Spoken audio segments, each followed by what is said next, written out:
Hey there, 3DMJers. This is Andrea Valdez, and you're listening to the 3D Muscle Journey podcast. Today, I am talking with Eric Helms and our team registered dietitian, Mr. Steve Taylor. Steve has been a guest on our show a couple times, and he's here today to talk to us about sustainable nutrition strategies for the recreational lifter and the competitive athlete. He's recently created a new free course for us at 3dmjvault.com titled Sustainable Fat Loss, and we wanted to expose you guys to some of the awesome ideas and tools presented in that course here in this podcast episode. So you'll hear me talk to Steve and Eric about how food is attached to our emotions, what kind of behaviors lead to overeating, overexercising, or both, how competitive athletes can learn to control themselves in the off-season, how non-competitive lifters can lose fat over time without tracking everything they eat, how to actually enjoy fat loss and increased activity, why thinking about sustainability isn't a weakness but actually a necessity for athletic careers, and overall how we can stay on course with our physique and strength goals over time. So after hearing this, if you'd like to check out Steve's free course, go to 3dmjvault.com to find it there. Again, it's titled Sustainable Fat Loss, and it's our newest release. If you're already a member of the Vault, you'll just log in and click on it, and you'll have access immediately. If you aren't already a member, you just create a free login with your email and password, and you can access any of our free courses and any free trials of our purchasable courses as well. So let's go ahead and get into it. Please enjoy this show about sustainable nutrition strategies with Steve Taylor and Eric Helms.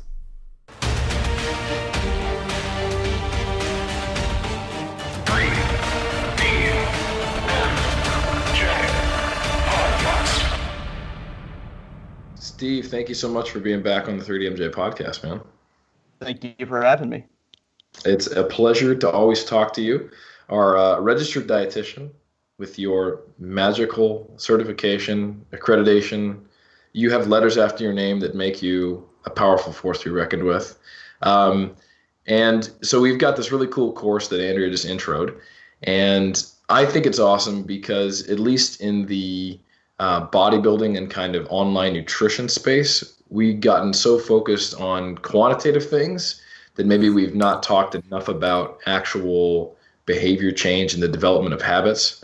And that's something we can probably borrow from more traditional dietetics practice and working with a more general pop clientele. So can you talk to us about what led you to see the value in this course, why this is your focus, and what the true value in what you're doing is here that maybe we're missing on the weightlifting side of the camp sometimes? Yeah. Well, when I sat down to create this course, because I knew I wanted to make it for a while, I started thinking about, okay, well, what did I want to include in it? And I wanted to put together content that, regardless of which method someone was using, so whether they were tracking calories or whether they were following more of an intuitive eating approach, whether they were tracking macros, like however they were going about this stuff, whatever prescriptions they were using, that there were some common things that people could use to help them achieve their goals or help them to lose this weight in a sustainable way. And so that's why in the course, a lot of the things, I don't know how much of the course you want me to dive into, but a lot of the stuff in the course is talking about kind of how to view certain things and attitudes and your relationship with food and how that affects your ability to lose weight and keep it off long term, the importance of a good accountability partner, and just all these things that, regardless of how you're going about your journey for fat loss, all of these things will assist you in that journey. Steve, I just want to know how many calories to eat to get shredded. I feel like you're telling me about relationships and feelings, and I'm a hardcore bodybuilder, all right? I don't need any of that crap, all right? So tell me, I'm just kidding. I think that's all really, really valuable, but I think that might be sometimes kind of like the unspoken mentality among folks. But the funny thing is that you'll see them in the transition from prep to the real world, the off season, which, nobody wants to be the real world, but it is. And you'll see them a few years into their off season. And a lot of people with that attitude of just kind of whatever, I don't need to pay attention to that, struggle more than others. So I guess my question for you is, why is that valuable? Why do we need to think about sustainability? what do you mean when you say the word sustainability, and what does that look like at a high level as far as the things that we should be paying attention to? Yeah, and just to kind of elaborate on the comment you just made, the talking about the feelings and relationships with food and all that stuff. Once I started to work with more people, and even with myself, I noticed that it was never necessarily about the food, or like somebody not knowing that they should eat fruits or vegetables, or not knowing they should consume protein or eat 4 to 5 times a day. Like everyone knows that stuff for the most part, and it's like I just noticed that those weren't the barriers that were getting in people's ways.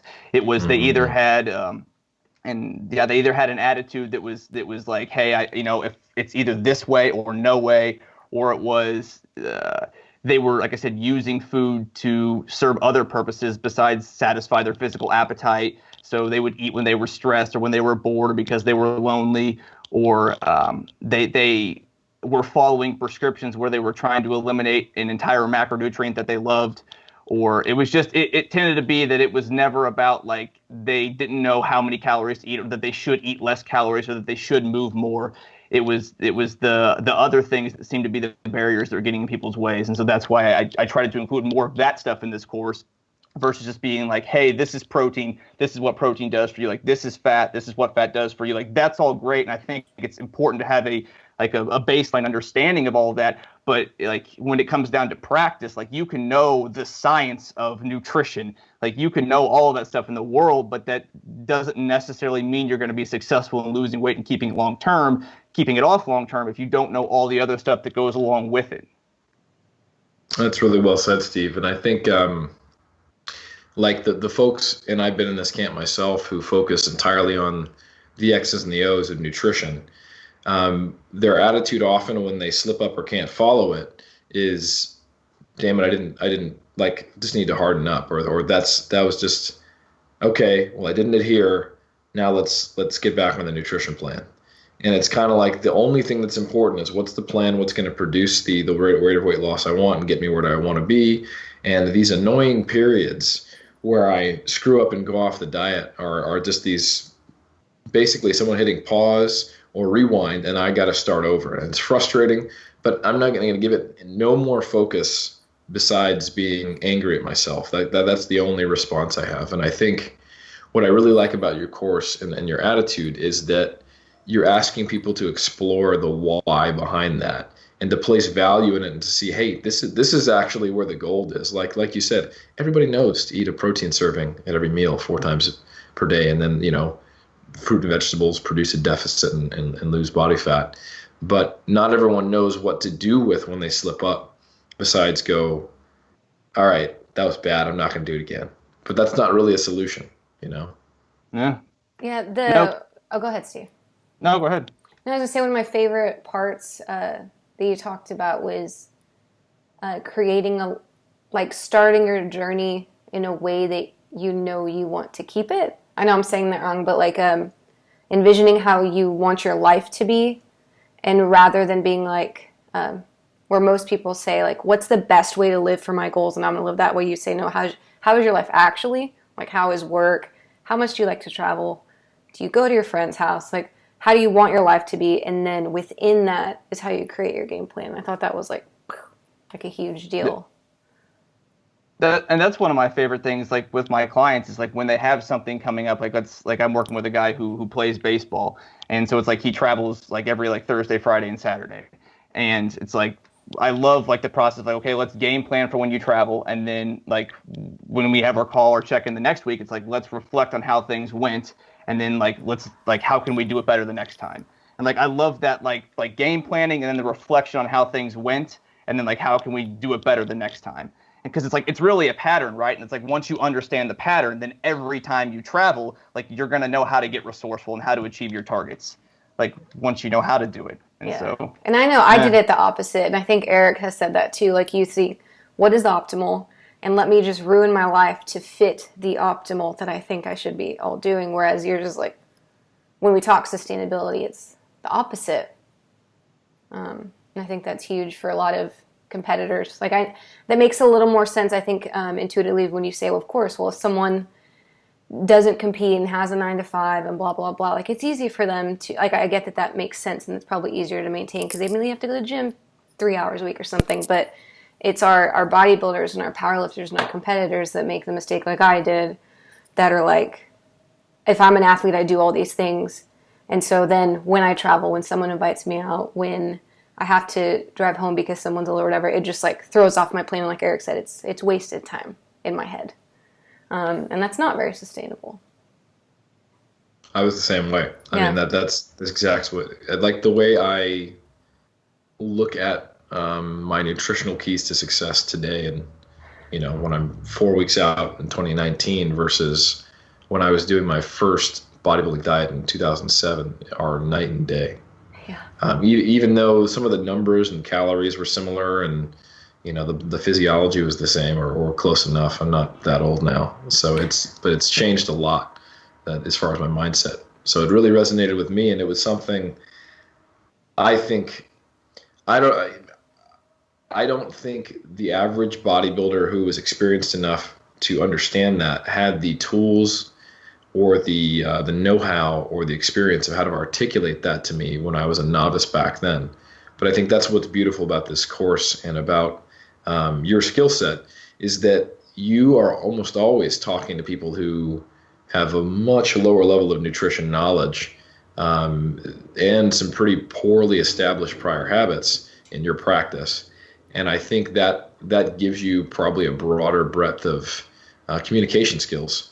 Because I remember I was in the YMCA. It was 2005 or 2006. I can't remember. It was my very first personal training job. And I had just gone to, I was basically kind of exploring the idea of competing in bodybuilding mentally, talking to some bodybuilders, and it all culminated. Eventually I was a test judge, and I was like, I'm going to do this thing. And I was talking to this guy, I would guess mid to late 40s, longtime competitor. And he said, he looked at me and he said, I find bodybuilding works much better as a lifestyle. And I smiled and I nodded, but I didn't really know what that meant. And I do now, but I just didn't get it. Like, I was like, all right, cool. Well, I'm going to go on this crazy drastic cut diet that's totally different than the way I was eating for the rest of my life. And then when I'm done, I don't have any plan, but I'm just going to go back to eating everything, and I'm sure that'll be fine. Spoiler alert. It wasn't fun. Spoiler alert, I got obese. Yeah. Yeah. Well, that is what's so crazy when it comes down to like the practical application of nutrition and all the stuff that you learn like in school when you pursue this stuff, is like, it just like, it's so simple. Like the fundamentals, like there's only like a few things. And like, as long as you do those few things, like nutrition, like, I guess I should say like what needs to be in place is just not that complicated when you look at nutrition. It's all the other stuff that affects how we eat that can make things a little bit harder. And how, like you said, how when we do mess up, how we view that and what we do in response to that. And yeah, like it's just amazing how like for being a registered dietitian, how like little I talk about food or nutrition. Like, of course I do, but it's like such a small piece. Like I said, even people who are just getting into stuff, like they still understand the basics. Like I very rarely get pushback on like energy balance. Like, I mean, concepts like companies like Weight Watchers have been around for decades. And like, so the concept of energy balance and all this stuff has been around. So I very rarely get pushback on what I say. It's just, it's the application of stuff is where things can get challenging and what's caused issues in the past. Is that how they teach you in school as well? Like when you say as a registered dietitian, maybe it's the population you work with, or is that how you were taught that most of your efforts are into managing and creating this lifestyle and behaviors and stuff?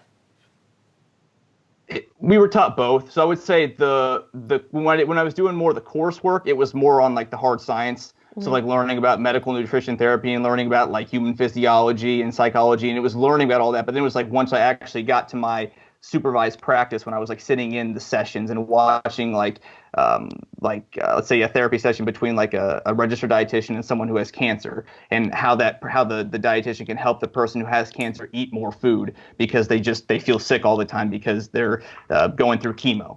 And you start to see like, okay, it's not that this person doesn't understand they should be eating more food. It's that they're dealing with some issues that are making that very challenging. And so teaching them like, hey, like, fat is dense in calories, like they know that, but like, how can we actually help them to consume more food? And that's the stuff I love, is like, okay, like, how do we do this stuff? How do we apply this stuff? Yeah, it seems like the focus, and I think it really should be, especially with certain populations, is more on. I can imagine you being in your head, Steve, and you thinking about, all right, what is the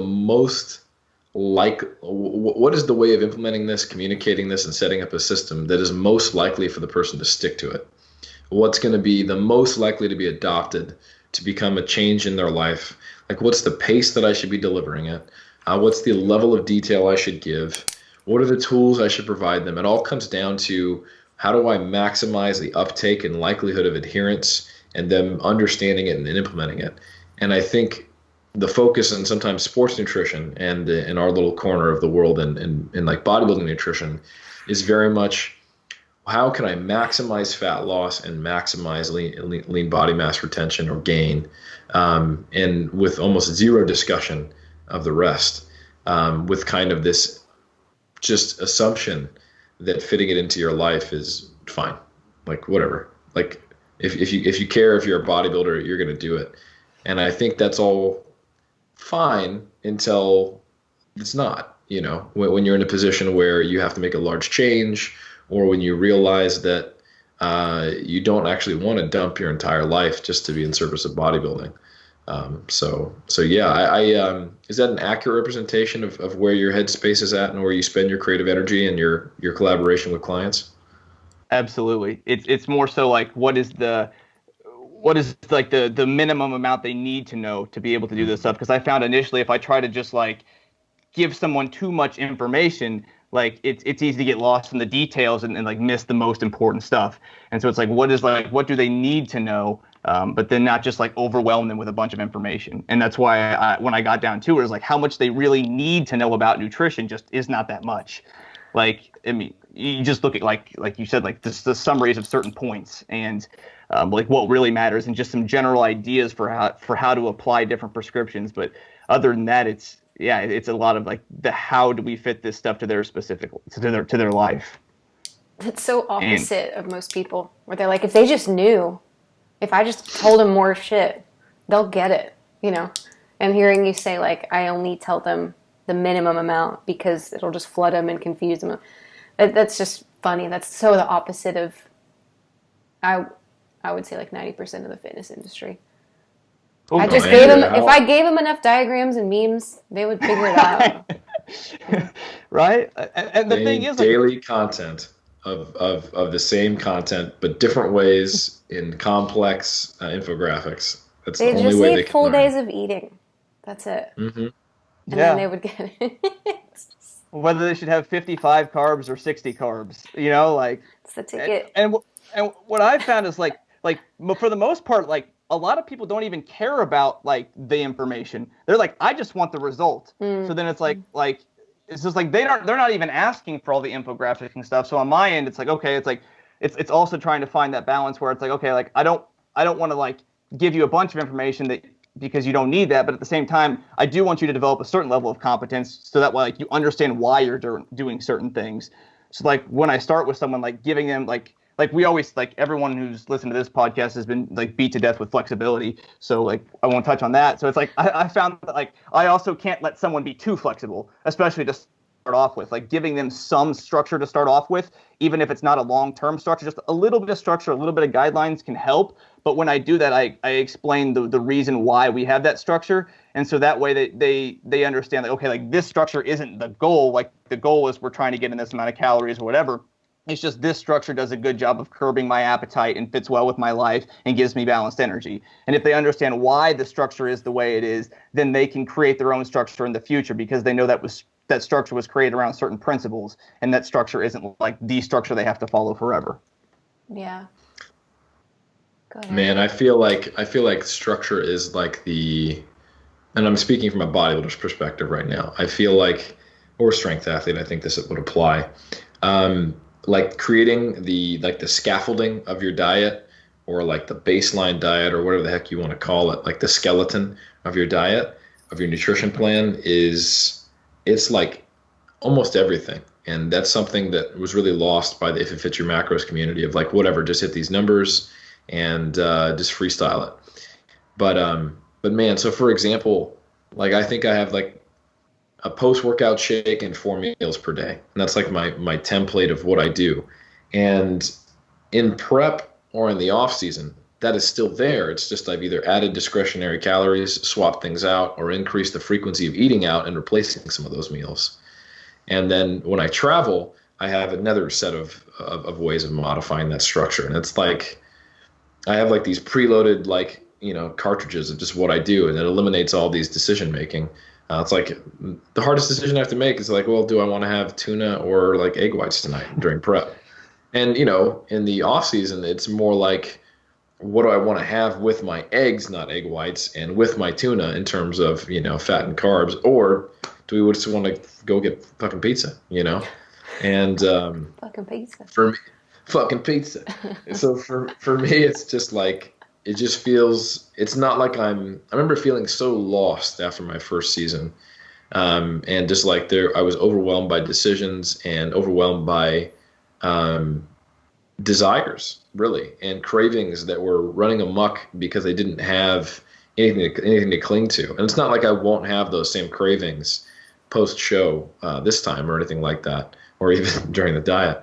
But without that scaffolding or that skeleton, there's nothing to really build onto or hold onto. And I think a lot of people operate that way, both in and out of sport, and that creating that structure and those habits and then just building on them over time and understanding how they can be applied to different situations is where a lot of energy should be spent, but very little discussion occurs, unfortunately. Yeah. No question. I just wanted a monologue. That's all. It was a great monologue. So did y'all get that? And see. Thank you for tuning in to the 3DMJ podcast. No.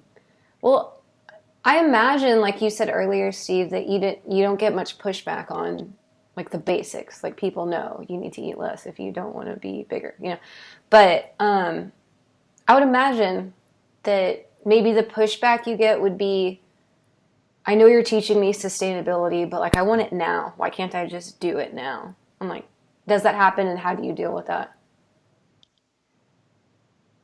Or does that not happen in your practice too much? It happens. Here's the thing. It might happen initially, but after the first few weeks, it can kind of come in waves. So it can happen initially, and then after, like, let's say the first 2 weeks, they'll be like, thank you for starting us off slow. Like, I'm glad we started slow, because a lot of times it's like, when somebody reaches out and we go through and we onboard, it's like they're pumped up and I want to take advantage of the motivation. At the same time, though, it's like how I frame everything and align everything is like how they're gonna view it. So what I put importance on, they're gonna put importance on. So like if I kind of focus on long term and let's implement things slowly and all the stuff that I talk about in that course, it's like they will do the same thing. So it's like when I start someone, sometimes they want to like really dive after it. And I'll kind of like, hey, like let's go a little bit slower. Like, how long do you want to do this for? 30, 40 years, and we'll go through that whole thing. And and after a few weeks, normally they're like, thank you for starting me slower. Like this is actually sustainable. Like I don't actually feel like I'm doing that much. And I'm like, that's the point. Like it's not, it's like you're achieving the results, but you're not really feel like you're doing that much. Like they're like, it doesn't really feel that hard. I don't really feel that hungry, and I don't feel like I'm restricting myself that much. And I was like, well, can you see yourself doing this forever? And a lot of times like, yeah. And so it's like, well. I know Eric says that about his prep. This is your first sustainable prep, right? Or not sustainable prep, but. Well, I would say it is by far the best. I'm at the point where now I shouldn't sustain this, No, but your habits, the first shit, if we talk about you planning this a year ago, I'd say the first 8 months, many times you'd be like, this is easy. I could do this. I could hold on to this. As recent as so minor detail point around my prep, and we're recording this as of March 4th. I think 4th of March. Yeah. So just a couple weeks ago, we switched to a 4 low 3 high setup with Berto as our baseline, and then if I didn't hit a new low or look better, it would just be lows until I looked better. And then it would trigger a 3 high day. So kind of like a reactive triple refeed.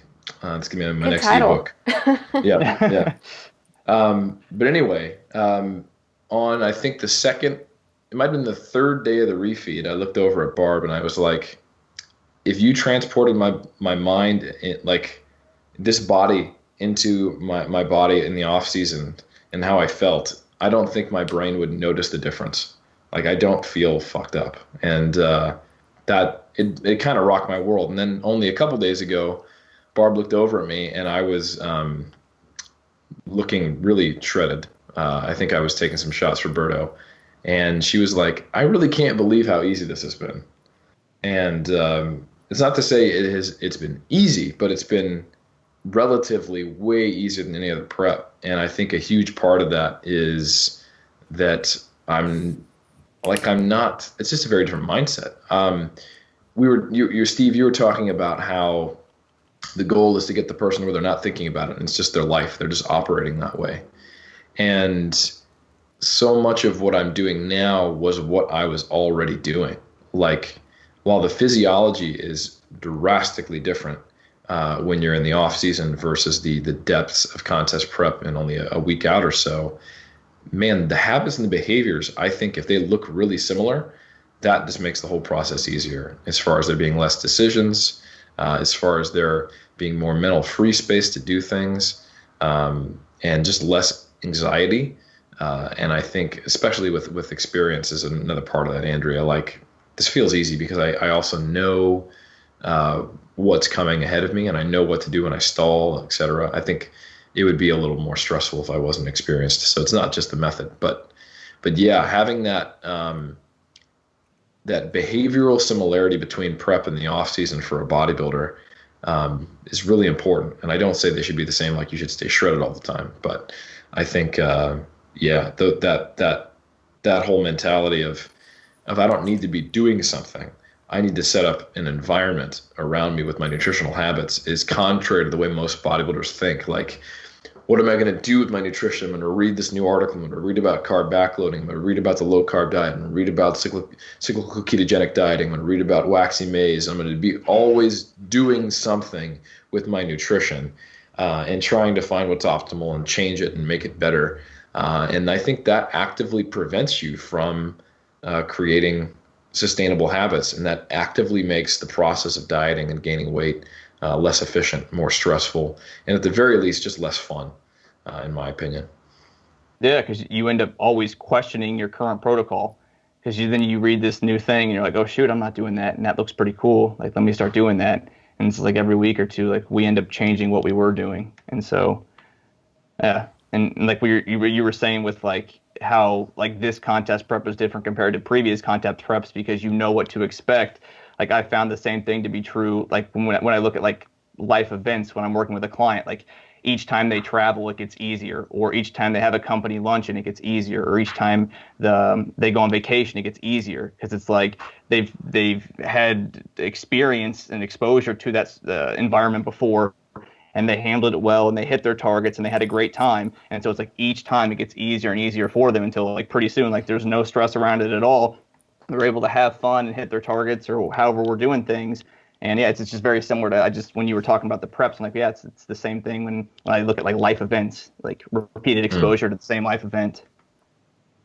Yeah. Love it. What I like about Eric, is Barb said, your wife was the one that said, I can't believe how easy this is. But I know, including myself, tons of people who prep, get ready for competition, they're in a heavy, they're starting their powerlifting career or whatever, and you're so into it, and you're getting what you want, but everyone around you thinks you're an asshole, or you lost everyone around you. And that's hard to separate. And I think that kind of goes all the way back to my first favorite thing of what Steve talks about in his course. It's like, was that your goal? Like when you set out, you were like, I want to be a good powerlifter. And that is the goal. But if the way that you approached it had zero consideration for the rest of your life, or including people, like that's when it sucks. And I know you've talked about on this podcast, Eric, how hard it can be on your relationships, your marriage, your wife, when you don't have a plan or a sound behavior surrounding your goals.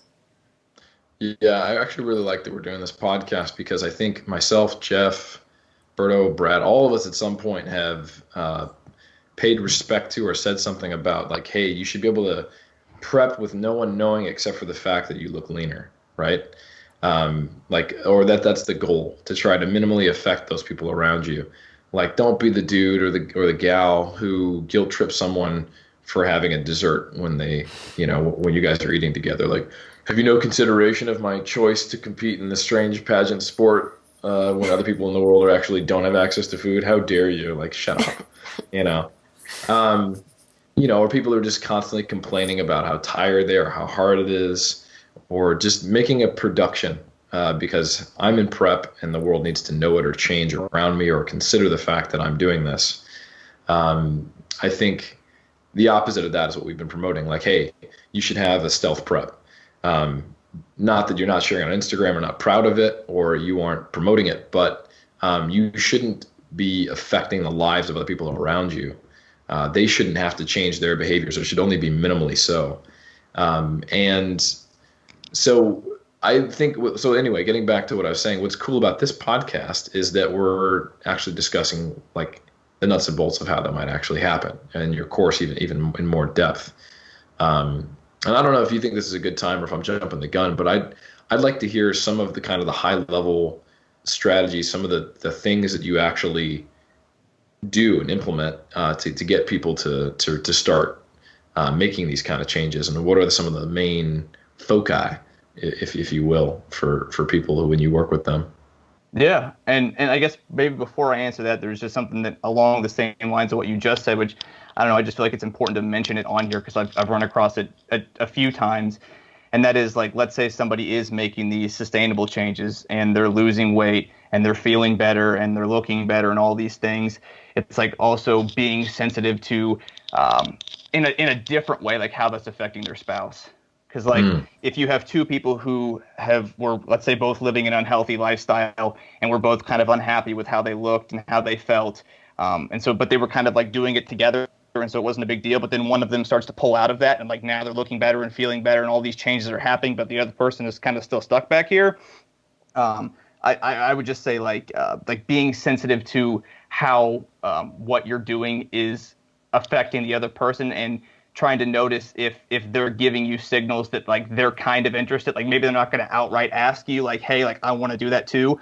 Like, but maybe they'll give you pushback. Like, hey, like why are you doing that? Like, why are you putting so much focus on that? Like, we never have any fun anymore. What's like maybe at some level they're also interested in making the same changes. And it's not about like hey, now you have to do this stuff, but it's like also being sensitive to like maybe they do want to do that stuff as well. And so if you feel like you're getting that vibe, just kind of like casually mentioning some stuff, in a non like direct way, and seeing if they want to do the same kind of stuff as well. I don't know. I just felt like it was important to mention that because I've seen that happen where it's like, yeah, like one person starts to pull away and it's like, they're like feeling great, moving along, and the other person kind of now feels like, shoot, like I'm still kind of not liking this, and they're doing their thing, and it can create like a tension in the relationship. And so it's like just being sensitive like to your own progress having a negative effect on the other person, and maybe like reaching a hand back and pulling them up with you if they're interested in it. Yeah. No, absolutely. And I think I'll comment on that just because people are probably wondering like, well, sure, that makes sense if you're, a general pop person and you're just modifying your lifestyle to be a little healthier. Okay, you guys buy different foods and you cook together and do that, but how does that work during contest prep? I'm sure some competitors are thinking. And while I do not recommend this for most clients, like myself and Barb, so we train together 5 days a week. She does a modified version of kind of a similar plan that we're both following, more specific to her needs. And we eat together 90% of the time too. It doesn't mean that we're cooking the exact same things, but we like share space and we do it. And I've been honestly, like no shit, I've been eating out like twice per week on my diet, if not more. And I don't recommend that. But if you understand nutrition and you communicate with wherever you're at, it's so not hard to get like white fish and steamed vegetables while you're out and be able to share space and talk to someone. And is that like really different than the tortilla with the chunk like tuna with a little bit of, like low fat ranch that you put on it? No, it's really not. A little bit of extra oil and just account for that in your head and you're good to go. And then so long as your rate of weight loss is going where it needs to be and you can perform, then it's all good, right? So hopefully I didn't just ruin all the clients that Jeff, Brad, and Berto have.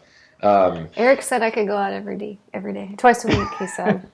Yeah. I think the tough thing though is that when remember your coach isn't sitting there with you. So if you're working with someone and they're asking you to hit specific numbers and control variables so they can make good decisions, you got to moderate that a little more, so that you can, respect the coaching relationship and the tools they have access to and what they can and can't know about what you're doing. But I think more apropos to the specific topic we're saying here of how to respect the people around you is you have a lot more ability to do those things. And if neuroticism or fear is holding you back, I think it's really valuable to learn some of these skills that now I will shut up and let you talk about how you actually implement them and focus on them. Yeah. So the question was, where do I start essentially? Yeah, at a high level, what are some of the ways that you start to implement these things? What are the commonalities? I imagine you've developed some systems with the way you work with clients to get them to have these sustainable behavior change. Of course, it's going to look different for every single person, but what are pretty much the pieces of the system that are the same regardless? Okay. So it's kind of skipping past that initial, like the motives are already in place and like they're already on board and like we're already clear with that. So if we skip, or do you want me to? Yeah. Well, why don't you talk about that? Yeah. Yeah. Okay. Well, I just kind of say like my starting place is always like, why did you reach out and why are you wanting to do this stuff? Mm-hmm. And kind of finding out their motivation behind all of this. And then the second piece of that is, okay, well, what has prevented you from doing this so far? So finding out the barriers that have been stopping them from making these changes. And once I know like the motivation is there or the motives are there and we've kind of identified some of the barriers, the pieces that don't change regardless are like for nutrition, for example, like my kind of 4 things have been, at least initially, like typically when I start with someone, like obviously it can vary depending on the situation, but typically I do start with a period of like tracking calories. So calories, having a protein target, and then fruits and veggies. So like just getting in the habit of doing those things. And honestly, a lot of times the kind of the first place I start is let's just have you track your intake with no calorie goal, no protein goal. Just track your intake, but I want you to consume so many fruits and so many vegetables. And like just starting with that. And like from there, like if I've done the work up front and like the motivation is there and like they're ready to go, like they'll start modifying stuff on their own and like they'll take the ball and run with it. But that is kind of my starting point is let's just get used to like tracking what you're currently doing. Let's get a gauge at your current eating behaviors and then get you used to eating fruits and vegetables. And that's kind of my starting spot. And then like outside of nutrition, I do a lot of like just like daily activity. So I normally use like a step counter of some sort. So and we set a step goal and then some sort of resistance training. So those are kind of my 3 components. So nutrition, daily activity, and then resistance training. And it kind of comes in phases. So I normally start with the nutrition side of stuff without even doing anything with activity. And then after like a week or 2, once they're used to tracking everything, they're consuming fruits and vegetables, and we've kind of begun to evolve from there, then we might throw in daily steps. And then once we've got those 2 things going, now we add in resistance training. So it's like starting with like this stuff, because a lot of people I work with, they can make huge progress just from changing their nutrition, even if we never did anything with their activity. And so it's like, let me just from a sake of like something that they can do with the minimal effort to give them the biggest results, like let me start with that because that will even get them more motivated. And then once that's rolling, okay, now it's doing steps, and then now it's doing resistance training. And so those are, I guess, if you want to look at like just the bird's eye view, how I do things. Hey guys and gals, if you're looking for the best possible all-in-one course about everything contest prep, we got you covered. Our friends at JPS Health and Fitness have created a monster of a product with loads of really knowledgeable people involved called the JPS Education Physique Contest Prep Course. Specifically, how we helped over here at 3DMJ, we contributed by including the detailed instructional content on posing and post-contest recovery. It also includes video lessons from Revive Stronger, Brian Miner, Jackson Payos, and the head coaches at JPS to raise the standards of practices seen in physique sports today. So, as a quick rundown of everything that you will get in this thing, the course includes video lectures on the following topics. It's a long list, so get ready. Introduction to the sport of bodybuilding, contest prep physiology, prerequisites for competing, planning and setting up a contest prep, program design for training and cardio, diet strategies for physique sports, navigating the digging phase of a contest prep, fatigue and stress management strategies, troubleshooting adherence, adjusting training and cardio, a comprehensive posing guide, which again we did. Specifically, Jeff Alberts is in there looking all badass as usual. Peaking protocols, preparing for show day itself, post-competition recovery, and setting up off-season training and dieting. So all that included, if you would like to sign up for this course, which launches in early May of 2019, please visit 3dmusclejourney.com/JPS. Again, that's 3dmusclejourney.com/JPS and sign up today. Thanks for listening. Enjoy the rest of the show. I'm curious, how often, because I imagine you help them create like a structure to eating as well. How often when you ask them just to eat more fruits and vegetables, do they just start losing weight? With it, if you get them focusing on protein, fruits, and vegetables, not subtracting anything intentionally, but just eat more of that, do people start losing weight? Is that common? All the time. Yeah. That's no, and sometimes I don't even set calories for the longest time. I might just do fruits, vegetables, and protein, and like that is enough. Like if we build our meals around fruits, vegetables, and protein, and just have you track your intake. And I don't want you to be super restrictive. I just want you to, make sure you're getting these micronutrient-dense foods and getting enough protein. But outside of that, like still have these foods you enjoy. Like a lot of times, like because they were eating in such a surplus before, like they're able to make great progress just doing that. And plus, it allows them to be very flexible with their intake. So it's like they actually get to be a little more intuitive because I haven't put a cap on their calorie target. I've only given them fruits, veggies, and protein. And so it's like they actually get to like have days where they might be at 1,500 and days where at 2,500 or days where they're at 22. Like they get to follow more of the natural ebbs and flows because I haven't capped their total energy intake. And I love that. Like if I can just do fruits, vegetables, and protein, if I can do that for as long as possible, like I'll do that because it allows them to focus both on internal and external. And yeah. It's funny. I love that. We have so many power lifters or people who say they want to look a certain way that those targets aren't even met. They're worried about their macros, but those targets aren't met. So that's not like it.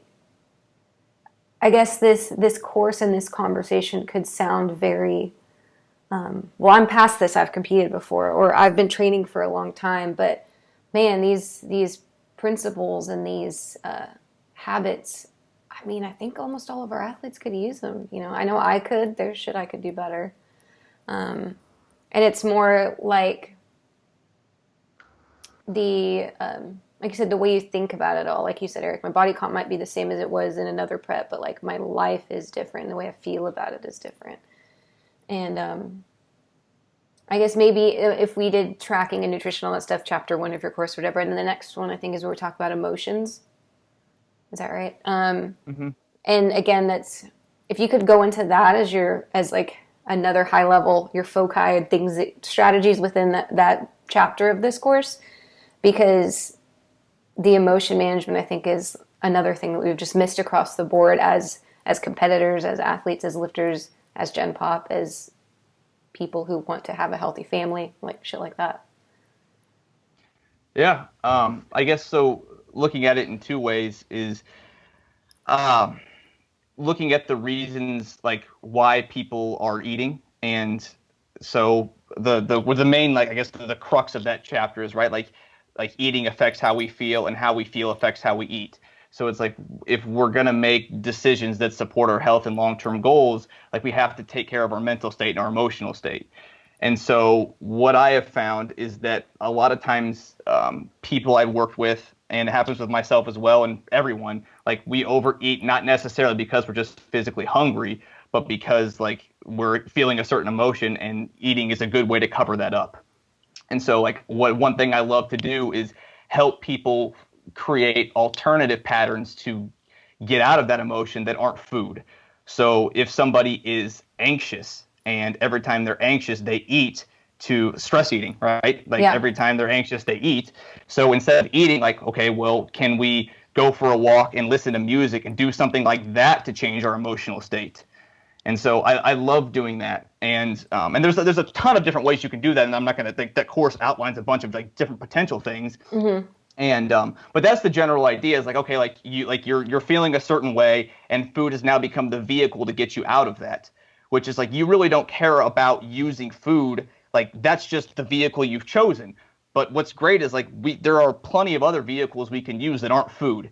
And my whole thing is, okay, let's find vehicles that support your health, support your long-term goals, that are convenient, because food is so great because it's super convenient. Like you could just go to the grocery store and buy a tub of ice cream and come home and eat it, and you're feeling great, you know, and something that's effective. And so something that's going to be what you're going for, something that's even more effective than food, so that way it's more compelling than the food. So it's just helping people create alternative behaviors to why they were using food in the first place. Yeah, and as a fat loss goal, like if someone, like you said, if someone's goal is to lose fat, and the stress and the eating kind of go together. The eating is to deal with my emotions, right? But that could also be, and I've been there too, someone who like, I wanted to put muscle on, but I couldn't stop doing cardio.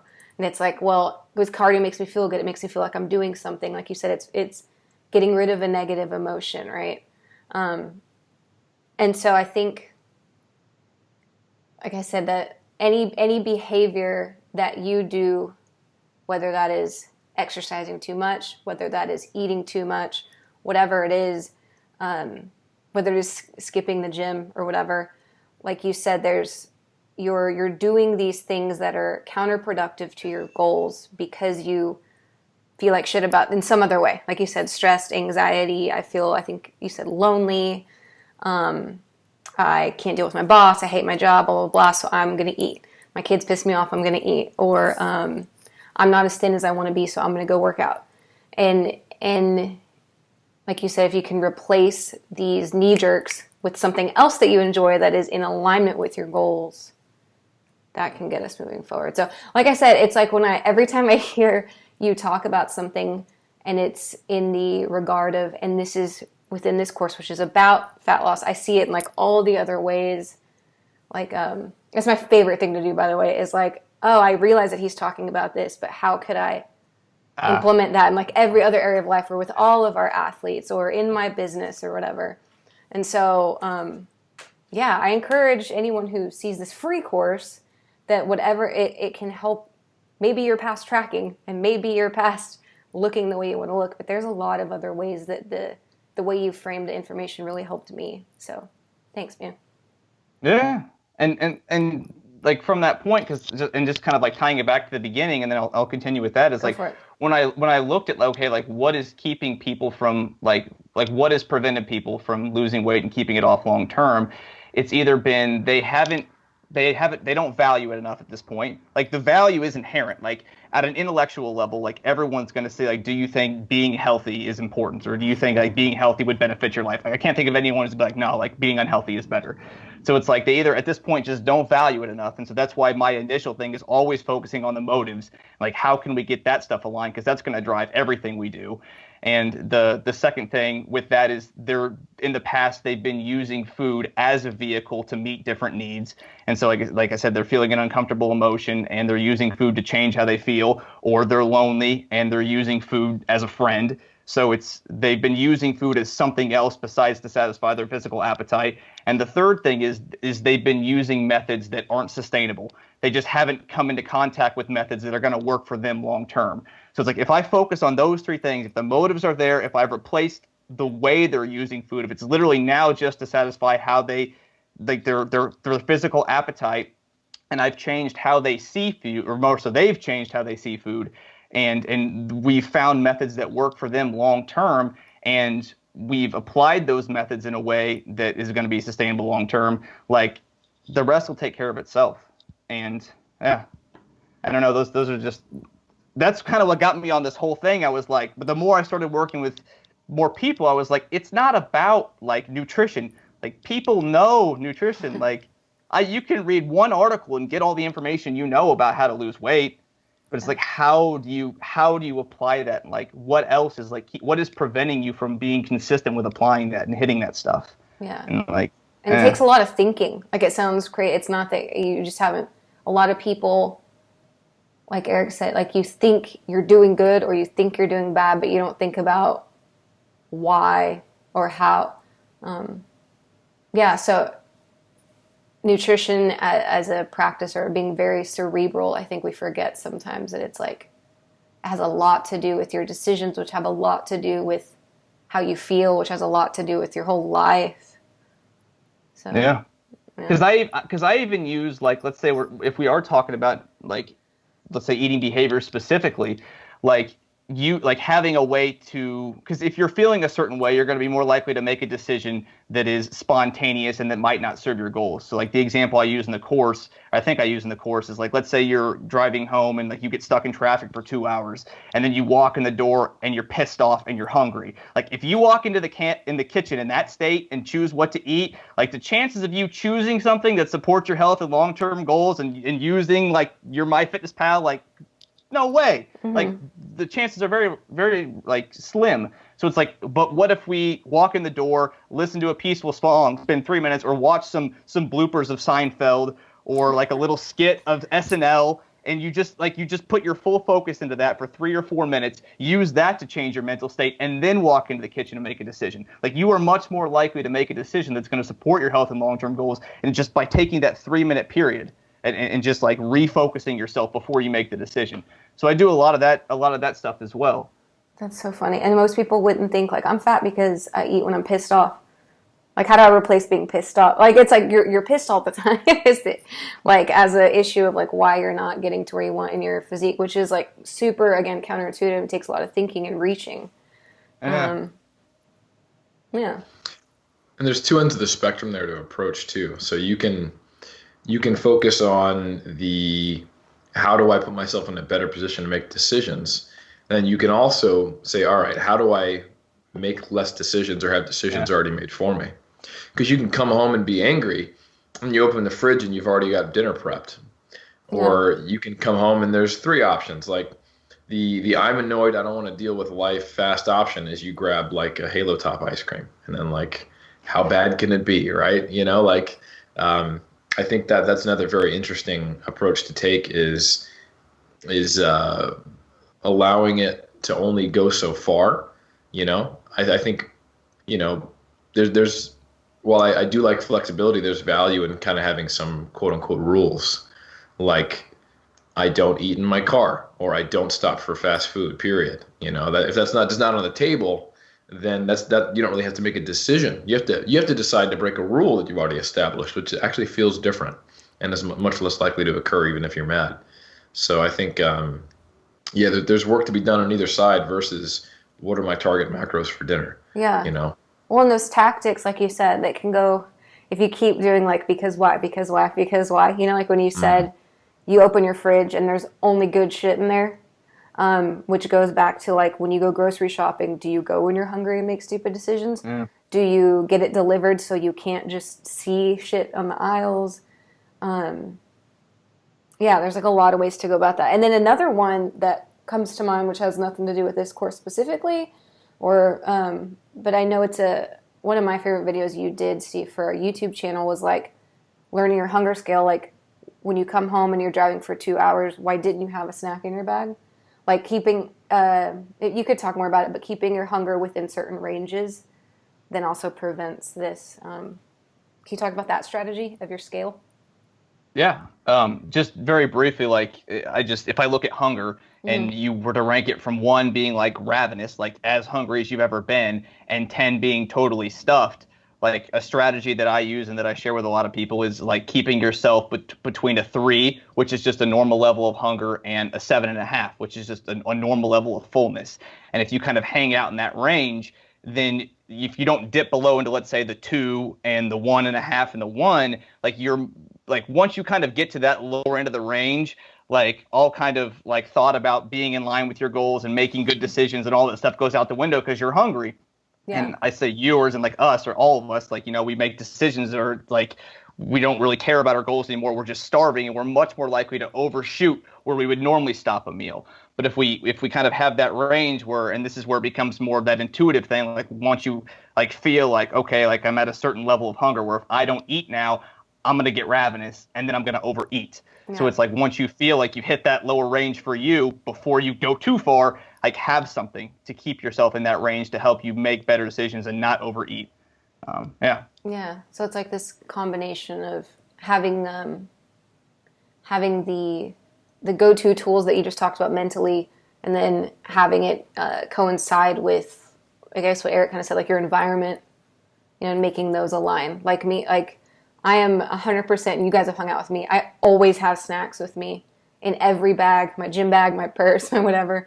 Like we'll be out walking down 6th Street in Austin, and I'll have like baby carrots, and everyone's looking at me like, what the fuck? And I'm like, hey, like, I just don't like being, and I know how to deal with hunger. I've prepped or whatever, but it's one of those things that to me is so easy and so second nature that I don't think about the fact that when I go buy a box of Baby Rice Krispie treats, I put half in my gym bag because I know at least every 2 or 3 training sessions I'm going to want a 20 carb snack, and that's just the way, and if you have that 20 carb snack, then that's going to stop you from having 250 carbs when you get home or something, because like you let yourself get too hungry. Well, and it helps me have better training sessions, which is in alignment with my goals as well, which is my favorite thing, which keeps me happy. So it's like this whole fucking cycle of goodness. The Rice Krispie treats make life better is what I'm trying to say. It's a summary. Word. No, and you said something within that was like, I think I lost it, but environment. It was really good. Eric's beard is nice.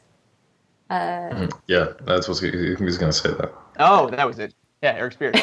One of the things I love about, like, it's interesting. Like, this course is all about, like, the sustainable fat loss course is about, like, the first part of it is like, learning to track and all that stuff. And the stuff I'm putting out on YouTube is like transitioning away from tracking.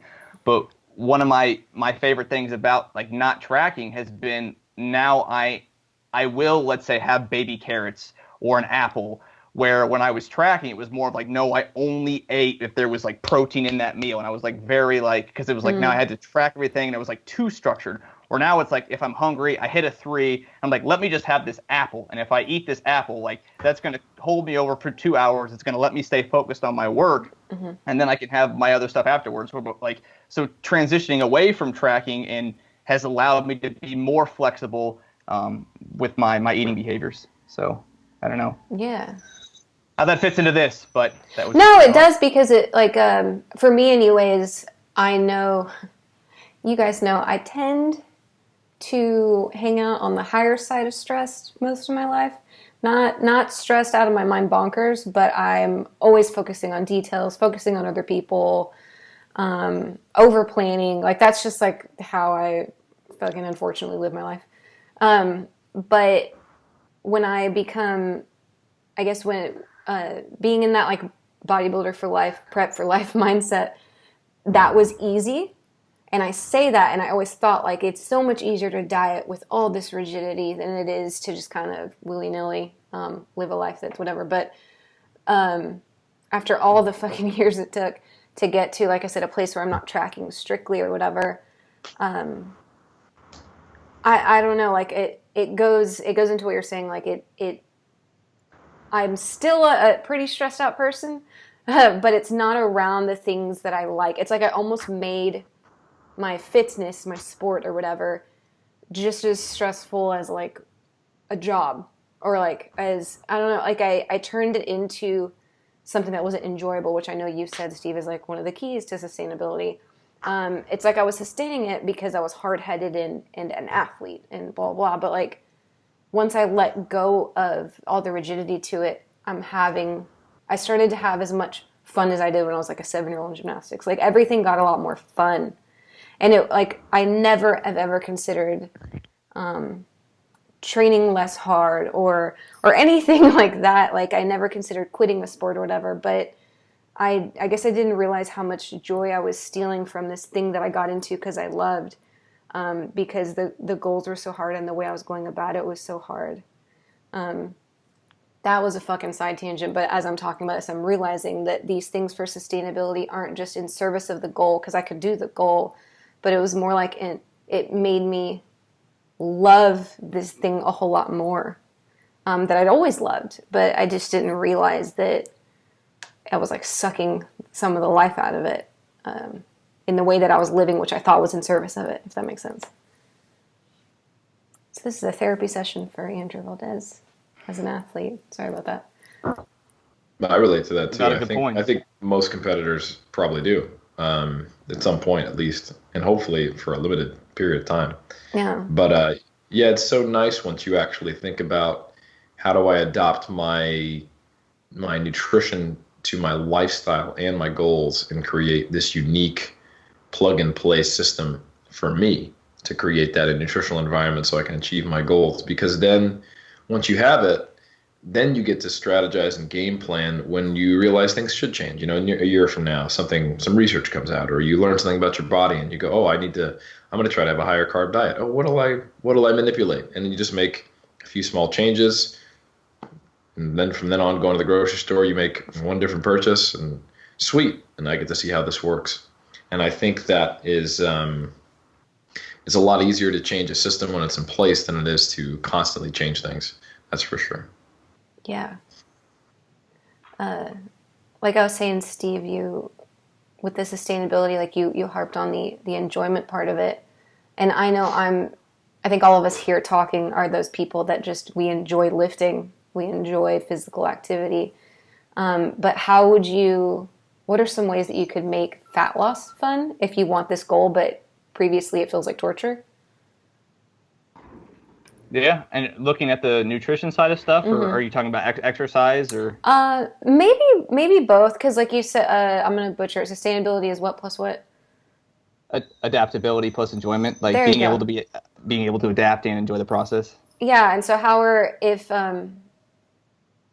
if fat loss is a goal of mine, and I have found it to be the very opposite of enjoyment thus far, if you could go into that, and then maybe training or getting to the gym or whatever too. Yeah, maybe both. Yeah, I would say just as a whole, like if somebody wants to lose weight but they're not enjoying the process, a lot of times it comes down to like the methods that they're using. So, because like if somebody wants to lose weight, like typically like they'll already be in a better like frame of mind to enjoy the process. It's just like they might be using methods that don't work that well for them. So that's why I would have them take a look at their methods and ask the question, like, can I see myself eating this way, like following this type of a diet for 20 years? And then if you can't see yourself doing that for 20 years, then find a method that you can see yourself doing for 20, 30 years and start with that. When you say methods, do you mean like ketogenic or a balanced diet or intermittent fasting or no processed foods or no sugar or like your actual prescriptions you're following. Gotcha. Okay. However you're approaching your diet, however you've set that up, or whatever like template you're using, or if you're following a meal plan, or just whatever you're doing to lose weight, like just questioning that whole thing. Like, is this going to work long term? Like, can I see myself, be following a ketogenic diet for 20 years? And if not, then what could you see yourself doing for 20 years? Yeah. So I guess it has to be in alignment with your preferences, your schedule, your all that shit. Okay. And then from there, like, let's say that the methods are in place and the motives are there, then you can do stuff like, okay, well, how can I make the procedural stuff more enjoyable? So it's like, maybe when I meal prep, I listen to music, or maybe when I meal prep, I talk to a friend, or when I go to the gym, I find a workout, I get a workout partner, or I do workout classes versus training by myself. Or if I train at home, maybe I join a gym. Or I hate walking on the treadmill, maybe I walk outside. Or I hate walking, maybe I start dancing. Or I hate dancing, maybe I go hiking. So like So it's like, if you know kind of like, okay, my goal is to move more and eat less, and my goal is I need to hit in these fruits and veggies and protein, and I know I want to get in a certain amount of activity. Well, what type of activity do I like? Like, there's so many things. Like, I've had people do like silent disco before. Like, are you familiar with silent disco? No, tell me about it, please. Is that where you go with headphones and you all listen to the same thing? Yes. So Yeah. it's like you don't get the cops busting down the door. Yeah. It's a big room of people where they all, there's no music, and they all have their earbuds in, and they're all listening to the same song, and they're dancing along to the same song. But if you were to like be in the environment, you wouldn't hear anything. And so That is funny. So it's like there's literally a million ways to be active. Yeah. And like you just have to find something that you enjoy. And I think that's where it helps if like maybe you already do some stuff that you would like to do more, but like you at this point you don't even see it as activity because like people don't classify it as activity. Like maybe you like to I don't know. Go to the Go swimming is one. Like go swimming, or maybe you like to work on cars, or maybe you like to like even washing your car by hand. Like I know Jeff's talked about that a lot before. Like that's something he does at the end of a prep to get his activity. Like all that little stuff counts. So it's just like, okay, like the goal is to move more. Like it doesn't matter how you move more. Like just move more. Like so what are you like? How do you like to move? Because again, like my experience has been that for everyone who has the ability to do so, like we can find a way that they will like doing this stuff. Like I've worked with people who necessarily didn't like exercise, but like now they do love their dogs. And so if they start taking their dogs to the dog park or walking their dogs around the neighborhood, or they start walking with a friend, or all like we can always be creative and find ways. And that's again some of my favorite stuff about all this is like I love the hows. I love being creative, and I love like sitting down, like looking at their life. Like you're telling me you don't like this thing, but I promise you, if you just sit with me for 30 minutes and let's just brainstorm, like we will come up with something, and we always do. And like and the one that I would say that the portion that I get the most kickback on, just because sometimes some of the population I work with is like resistance training.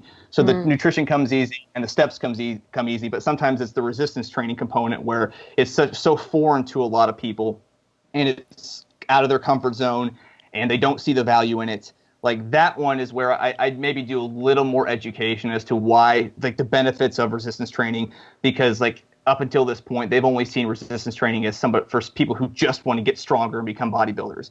I'm like, no, there's also a lot of benefits like outside of that stuff. And there's benefits to like building muscle and all that stuff. And now how can we set up a resistance training program that again is going to be something you enjoy? So I don't know, a little bit of a tangent. No, it's good. Cause this, you see the same thing with our strength athletes and bodybuilders though too is, how many times, Eric, do you get someone at the end of the prep that's been following the same program for 6 months and it works, but they're just so fucking sick of it? Absolutely. Yeah. Everyone's personality is a little different, and some people thrive on progress, some people thrive on more than that. And I think you have to definitely adapt your systems to what makes you happy and thrive, because that's the whole damn point, right? And it facilitates better progress. I think slight dovetail, but we can bring it back to off this tangent in a second. We were saying how it makes it less stressful to do these things, but I actually think it also makes a better outcome. Like I've seen my body composition change faster, my performance maintain, and my physique look more consistent, and me be able to connect dots better by doing a lot of the things we're talking about, just because it lowers my stress level. Yeah. And it seems like my body becomes much more predictable. But yeah, that's a tangent. But certainly, I think if you have to pay attention to what matches your temperament and pay heed to that, or you're going to be missing out on a fair bit of optimality, if you will. Yeah. I guess if it's not silent disco versus hiking versus dog walking, right? It's funny how people are like, oh shit, I went from a 5-day to a 4-day split, and that's enough to just like get them jazzed. Or like I do full body sessions now instead of just legs and just arms. Like So there's, I just know athletes have been training for a long time, and it's never training or not training or resistance training versus, I don't know, some other activity. It can be something so small for our athletes that gets them so excited. Or switching from like, okay, you're in prep, you have to do cardio, and instead of running the elliptical, let's go to steps now, like you had mentioned earlier. And I know that can light someone up for a good few months and get another, and like when you say, can you do this for 30 years, for 20 years, or whatever? I mean, yes, it's that's true, but at the same time, like I said, there can be these small tweaks every year, every 2 years, or whatever, and that's I guess the adaptability part of it within there, or knowing enough to know what you can switch to keep your results coming, but like you said, fit your temperament and your idea of fun nowadays and your environment nowadays and all that shit. Yeah, that's a really good point. Like you said, the little details, right? Like, can you see yourself walking your dogs for 30 years? Like, not necessarily like. Well, that dog's gonna die. So that per se, it's like that's a very good point. Like, I guess what and like the same thing with tracking, right? Like, I don't necessarily mean like what can you see yourself using this tool for 30 years, but it's like the overall like lifestyle, like moving like this and eating like this in general. Because again, like I tell people from the very beginning, like, we're not going to track forever. Like, we'll track for an initial, let's say 3 to 6 months or whatever that is. And like, even during that period, we're going to take little breaks where I don't want you to track for 3 days, or I want you to take a week off, or I want you to kind of test what you've already learned. Like, way more than you're giving yourself credit for. And like, you have the motivation to do this stuff. You really value your health. You love all this stuff. Like, you're not just going to like throw it all out the window and go get a bunch of cheeseburgers. And so I love like kind of testing things along the way. Yeah. But no, that's a really good point. Like knowing why they're walking their dogs. And so that way they can, okay, like, it doesn't have to be walking my dogs, but my goal is to be more active and to move more. So all I'm trying to do is find a behavior that will bring about that, or to design a lifestyle that will bring about that. Yeah. Shit, I was going to say something. Eric's beard, that brought him back last time. Eric's beard is great. Just an admin note, and Brandon, you can cut this out, but I think next episode probably just do one on my beard. I love that I got Andrew to start writing down, like, we'll cut this out right here. Oh, I'm so upset. I hate when Eric gets me. When we're on our 5-man Skype calls, right, he usually fools everyone, especially Brad, and I'm always like the one that, Brad, he didn't mean that, but when he gets me, it makes me real upset. Well, it makes me happy because I got to work for it, because you're sharper than the average tool in the shed, my friend. Damn it. I'm so upset. I don't know if I can go on. I hate when Eric gets me. This is how we end it.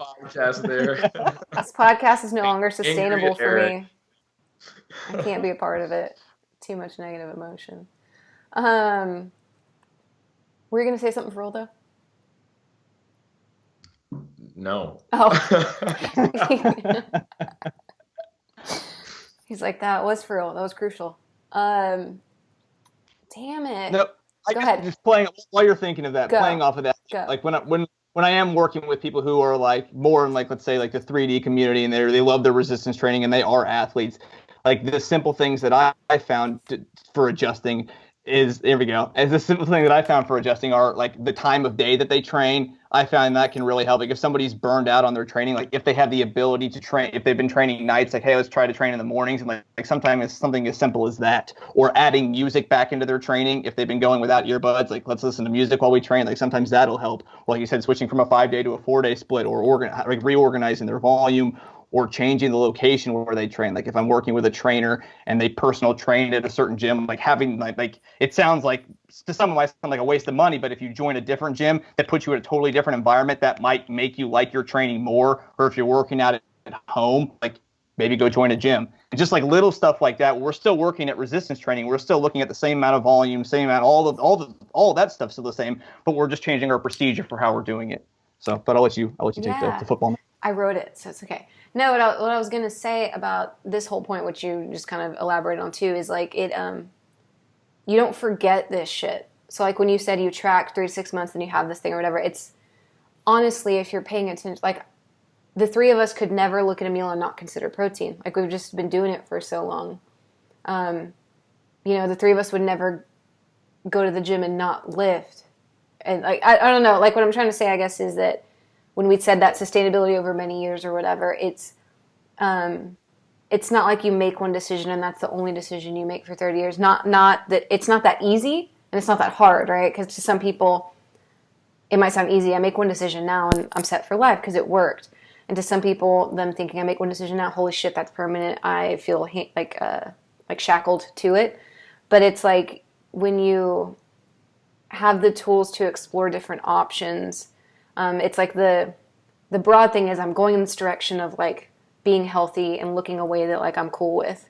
But like you've said, there's 1,000 options within that and you can change it very often. But the good thing is like it compounds on itself. Like you have a skill, you mastered it, it's in there, I'm bored now, let me do something else. This didn't work, okay, throw it out. This one did work, it's in my belt now. I'm going to keep going till it doesn't and going until it doesn't. And I think that's the 20 or 30 year decision is like, am I always going in this direction? And within that, there's like comfort in like there's 1,000 ways to go about it. I know it might be stressful that there's 1,000 ways to go about it as you hear it, but you just have to pick one for a little bit, Yeah. That's well said. And I really like what you said, Steve, about creating an environment that allows you to enjoy your training and your physical activity. And I think that's something that a lot of bodybuilders and powerlifters take for granted because typically they love bodybuilding and powerlifting. But as our world changes and as we get more busy, like for example, I started out as just a guy who I was personal training, then I'd stop and I'd go lift weights, right? And that was my little peaceful time. And then I became a businessman and an athlete and a coach and all the other things. And then, oh shit, now we have phones that notify us on social media, things related to my work. And it took me a long time just to actually realize, hold on, I can just hit airplane mode when I train. And, that's such low-hanging fruit. But I never thought anything could distract me from training. I'm there, I'm having fun. But now I've got this whole other element to my life, and then this new technology has created a new challenge. And, from my work in my PhD looking at autoregulation and the whole necessity for it being based on the fact that things outside of the X's and O's of training affect your response to training, much like things outside of the X's and O's of nutrition affect your adherence and your response to nutrition. You can do things to manage that. It's even easier because training is going to be, for the average person, 2 to 3 hours a week. And even for the average high-level bodybuilder or powerlifter, probably no more than 10 hours a week. And you can manage those time periods simply by doing things like playing the same song or playlist when you're training that you like, training in the same gym where it's a good environment on certain days, has the equipment you need, training at a time where you're not going to be fighting others for getting access to the equipment, so you're not getting annoyed, and doing things like hitting freaking airplane mode on your phone so you can't get some bad news or inflammatory Instagram comment or whatever that could set you off and distract you, and at the very least just maybe you cool down between sets. So I think, just creating an environment where you're most likely to succeed is what we've been talking about, regardless of whether it's nutrition or training. And I think that's something that, again, bodybuilders, powerlifters think they may not need to pay attention to, but I think they would probably be served by spending some energy and time thinking about it.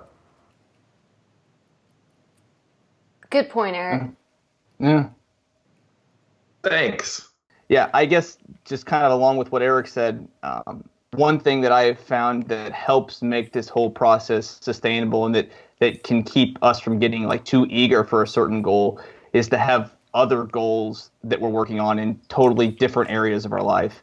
So it's like if somebody's only focus is weight loss and like making these changes, it can be like now like they're like anxious to get this stuff done, where it's like there's just a time component to that, where it's like we just need like to just let that stuff run its course, where it's like now like with what Eric's talking about, it's like he has like the coaching side of stuff and the business side of stuff, and like he's got all these other different areas that he's working on, and so it allows his like physique goals and strength goals to unfold a little more naturally, just because he doesn't have as much time or energy to put thought into that stuff. So that's why I always like if I am working with someone who's making like sustainable changes, like, okay, well, we have this stuff running. Well, what else do you want to work on? Or like, what are some other things that, and that's what kind of the second half of that, emotion management chapter is on, is like, okay, if you have been using food as a, to fill a void, let's say, because you're looking for more friendships or whatever, like, okay, like let's get the stuff moving with how you eat and how you move. And at the same time, let's work on creating those relationships. And so that's what I've just found is like it's helpful to set goals in other areas alongside with this stuff, because it can keep us from getting too focused on this thing that is just going to take time anyway. That's really well said, Steve. Mm-hmm. Yeah, I mean, as people get, like, how often is being too busy a barrier to people reaching their physical activity, nutrition, or health or weight loss goals? It's probably one of the most common complaints that I got as a personal trainer. And out of necessity, I've had to learn how to compartmentalize things, but it's actually something that I recommend to anybody, regardless of how busy you are, and just how useful that is. Like, to not have to think about when is my next appointment, but just to have my Google Calendar notify me, and then I can turn that part of my brain off and focus on other things. And to have that nutritional scaffolding kind of setup of my diet, just to know this is what I'm doing at this time. I don't have to think about it. Frees me up to do other things. To just be there and train and be in the moment allows me to get the most out of that. And then I move on to the rest of my day, and it allows me to be present and focused on each task at hand. So I think that's the type of things that people can learn from this course that really you're not going to get out of a, if it fits your macros calculator and a, how long should I diet and all the X's and O's that I think are really underestimated in our community. So Steve, I just want to say thank you for coming on the podcast. Yes. Thank you for making that course, and hopefully for all the listeners, this has really opened your eyes and your thoughts into ways that you can kind of reprogram your life, investigate your own motives, and make sustainable changes for whatever your goals may be. Yeah. You can get the course at 3dmjvault.com for free. So do that. And then before we go, Steve, can you tell people where to find you, where to get a hold of you, all that stuff? Yeah, it's pretty consistent. Just SteveTaylorRD.com, and then Instagram, Facebook, YouTube, Steve Taylor RD. So pretty consistent with that. Great. Thanks so much for coming. Yeah, man. You rock. Thank you for having me on. Hey there, this is Coach Eric Helms. Thanks so much for listening to our show. 3DMJ prides itself on keeping this show, our blog, and our YouTube channel as free and relevant sources of information for our community week after week. We also release additional free video courses as often as possible at 3dmjvault.com. If you'd like to help support our mission and our work, please consider becoming a monthly patron of our endeavors. Go to patreon.com/team3dmj and donate just a couple dollars per month to our cause to help educate and grow the drug-free bodybuilding and powerlifting communities worldwide. You can definitely choose to donate more, and if you do so, we'll send you discount codes for future use on any of our paid products. But any little bit helps, and we appreciate your monthly support in any amount you see fit. So again, you can start assisting the team by going to patreon.com/team3dmj. That's patreon.com/team3dmj. Thanks for sticking around, and we'll see you in the next show.